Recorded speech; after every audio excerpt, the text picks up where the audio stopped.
Hello there friends, welcome back to another episode of Generation Tech. My name is Alan. In one of our last videos, one of our viewers, Wayne Flanagan, was discussing how the Star Wars galaxy seems to have very limited blaster control because, well, the weapons seem to be everywhere. So today I kind of want to take a look at what kind of regulations are in place on these type of weapons throughout galactic history. In order to have weapons regulations and limits, you first need a government of some type, and in Star Wars you need a galaxy-wide government that has the ability to enforce such rules.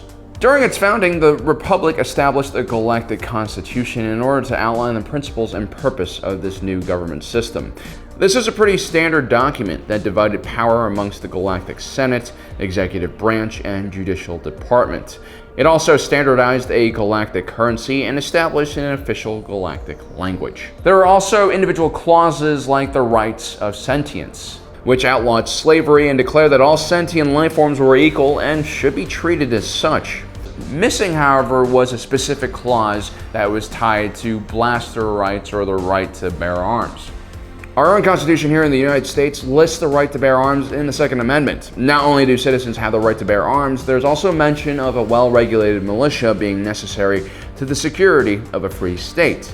This very much reflected the nature of our country when the Constitution was being written hundreds of years ago. Back then, the federal government was small and weak, and the regular army, as it was called, was supplemented by militias and volunteer regiments organized at the state level. So the Second Amendment was built not only to make sure that people could fight off oppression, there was also an incentive for the federal government to have a heavily armed populace simply because they lacked a large standing federal army. Now, as the world grew smaller and more stable, more and more countries around the world began repealing the right to bear arms. And this was because professional militaries became more common, and crime and homicide rates all across the world had also dropped immensely, just in my lifetime. Also, firearms have changed drastically since the American Revolution. They're a lot easier to use nowadays, and there's all sorts of shooter aids and advances in technology to make them a lot deadlier. And so now only Americans, Guatemalans, and Mexicans have a constitutional right to bear arms. In the Republic, there might be a constitutional right to bear arms. We just don't know about it because we don't have the full text of the Constitution. But judging by how the Republic operates, especially with its attempt to ban slavery, I believe that the Republic neither has the political will or resources to limit access to weapons or ban them. For one, in order to ban weapons and pose severe restrictions on them, you would need a robust state-sponsored enforcement mechanism. The Republic, throughout its history, had huge issues with funding a standing military. Oftentimes, they relied heavily on local defense forces and planetary defense forces to supplement an underfunded federal military. There are definitely some parallels here between the Republic defense strategy and the US military prior to the 20th century. Only after massive threats appeared on the horizon would the Republic use emergency powers to push for the creation of a military-industrial complex and large professional army. There were even entire millennia in which the Republic completely banned the establishment of a federal military. The judicial forces that were supposed to serve as the enforcement agency for the Judicial Department were also stretched thin and oftentimes unable to deal with things properly. If there was ever some kind of galaxy-wide ban or regulation on weapons and firearms, it would most likely be the Judicial Department's job to enforce it. And so during the Republic period, I'm pretty sure there was very limited regulations on weapons at a federal level. You would see limitations on larger military weapons and vehicles. Like during the Rusan Reformation, there were all sorts of rules guiding the design of new capital ships, like how many weapons emplacements they could have or how much tonnage even. When the Galactic Civil War ended, the Galactic Concordance Treaty was signed, and many arms manufacturers were not allowed to sell directly to the Imperial Remnant. But even then, these bans were easily circumvented by weapons manufacturers who would just create new shell companies outside of New Republic space to supply the Imperial Remnant in First Order. And so, as with most things in the Republic, the central government just allowed the states to individually dictate what they wanted as far as weapons control and regulation. This is most likely a much more viable strategy because the galaxy was extremely large and varied. Far more than the 50 states we have here in America. And there are clearly different and valid arguments for owning a weapon in the United States, depending on where you live. If you reside in the Alaskan wilderness, owning a firearm might be essential for your livelihood and safety, whereas owning a firearm in a metropolitan area like New York City is much more likely to cause problems and impede the freedom of other people to feel safe. Allowing local governments to decide what to do with this very controversial issue was a great idea and also removes responsibility from the Republic. It's a win-win situation. It also allows for less interference of local customs, traditions, and security needs. More sophisticated and stable core worlds like Alderaan, which had a more pacifist philosophy in the first place, heavily regulated all types of weapons and had strict screening at all of its spaceports. Coruscant also had similar measures in place, at least for the people living on the surface of the planet. The underlevels were basically left to their own devices and controlled by gangs, or worse. But then if you head out of the Outer Rim to a world like Tatooine, where moisture farmers had to band together in ad hoc militias to protect their farmsteads from evil sand people, well, not having a slug thrower or a blaster of some kind was just suicidal. Also, because the Republic barely had any resources available in these Outer Rim territories to protect people, they couldn't very well just take the only weapons these people had. This was one of the major complaints many planetary systems had when they would leave the Republic and join the Confederacy of Independent Systems. If they are going to be paying taxes to the Republic, they want something in return, like a little bit of security. The Republic could only really ban at a federal level things that people universally hated, like slavery or eating babies. But even enforcing those things was relatively difficult because you always had an alien race out there who did like to have slaves or eat babies. Even though the Republic worlds ruled out slavery, you still had Hutt territory or the Zygerian slavers in the Outer Rim. Because of this lack of power from the central government, slavery was openly practiced on border worlds like Tatooine and in even more civilized core and mid-rim worlds.